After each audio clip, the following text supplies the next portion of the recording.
Welcome back. It's the Kovacs Report, and it's time for a bit of our favourite family, the Fantastic Four, in Fantastic Four Fanfare #2. So this series is quite interesting. They're little short stories. I don't know how long it's going along for, with some big names across the Marvel bullpen. I'm going to go through the book page by page, so there will be spoilers. Don't want it spoilt. Please read the book first. Now, before you do anything, hit subscribe. That'd be great. And if you do watch the video and you do like it, give it a like too. I'd really appreciate it. So let's go to the first one. And this is Jonathan Hickman, favourite of mine, with art by Dustin Weaver. The other stories are John Tyler Christopher with Andrew McIntosh, and one by another favourite of mine, Mark Buckingham, coloured by Dave Stewart, which means it's always going to look good, right?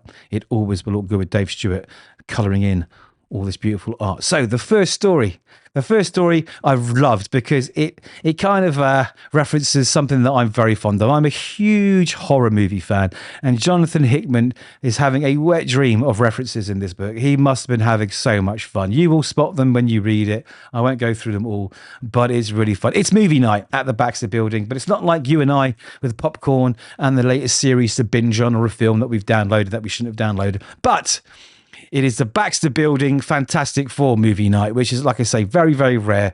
And they get to view a channel which is only broadcast, like I say, once every blue moon. And it's Friday the 13th as well, on the 13th longest night of the year. There's loads of horror references leading up to this, and they have to choose a genre. Of course, it's horror. And they go into this weird channel where they interact with what's going on. They sort of experience the adventure like a VR.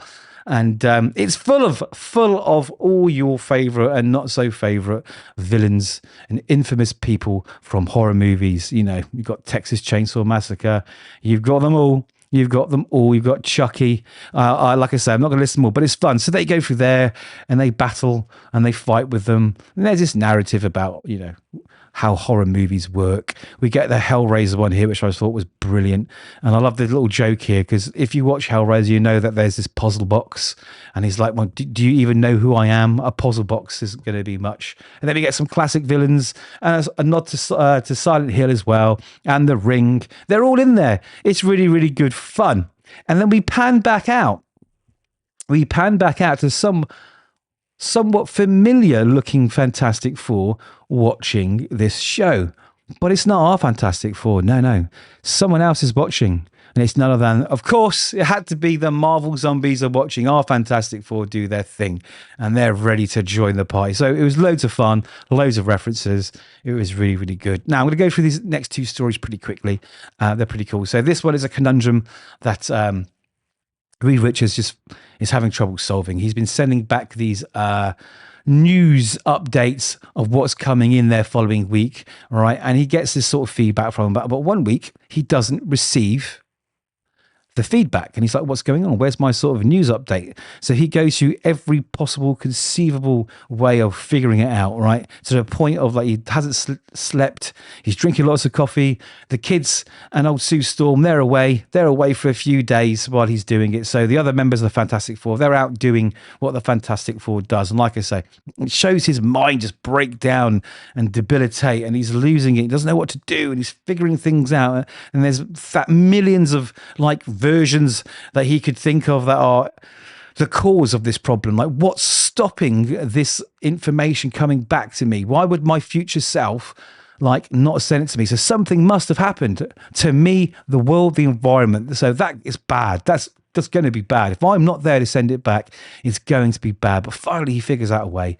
And he thinks, maybe I should mess with, time travel. But he's like, I shouldn't do that. It's going to mess things up. But he said, oh, hold on. I've narrowed it down to 5 possible locations. So instead of trying to change them, why don't I go there and solve those problems? So that's what he does. And we get, I think, the Brood. We get some other stuff. He does something naughty to Doom, blowing up one of his satellites, and has a chat with Galactus. And he comes back thinking he's solved the problem. But the computer's updated. There's now another 122 other options that could be the cause of it. So all those efforts were in vain. So he realizes he's going to have to swallow his pride. He might even have to talk to Doom. He's going to have to talk to T'Challa, Tony Stark, because there must be some huge threat coming. And he turns up, and they've been expecting him. And he's like, what are you doing here? Thinking he's been found out. And he's like, you know why you're here. You know why you're here. And we hear a bing of the elevator, and in come the family back from their little trip, because it's Valeria's secret surprise birthday. And that's the reason why he didn't send back any information, because he lost track of time and he forgot to do it. There we go. A little bit of fun. And the third story is just the same. Mark Buckingham has written and drawn this one. And it's a throwback to a story from Fantastic Four 144 with Darkoff and the Seeker. And what we see is Doom's and Minion's point of view of this story. So the Seeker is sent out to destroy the Fantastic Four. And then they sort of lose contact with him. Doom's not happy about it, of course. Doom is not happy at all. But while they're worrying about Doom's return from some kind of mission and killing them, something happens. Doom's ship, whatever it is, crashes into a satellite, and they think, well, Doom's gone now. Ooh, well, let's see if we can solve this problem.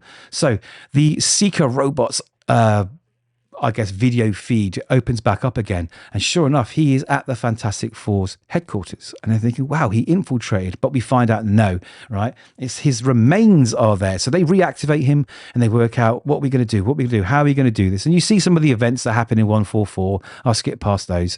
And they think, right, let's get some weapons. Let's take out Reed Richards. We cut off the head, the arms and the legs will fall to the side. So they finally get him operational. He's crawling across the floor. He's located the weapons. He's got a weapon, and the thing walks in and walks all over him, crushing him to smithereens. And their plan is foiled. And we're back to Doom's goons. You think, well, at least Doom didn't see it. But yes, Doom has returned. Of course, he didn't die, and he's going to mess them up. And that's it. It's just 3 fun stories, right? And the art's lovely. This is very Kirby, of course.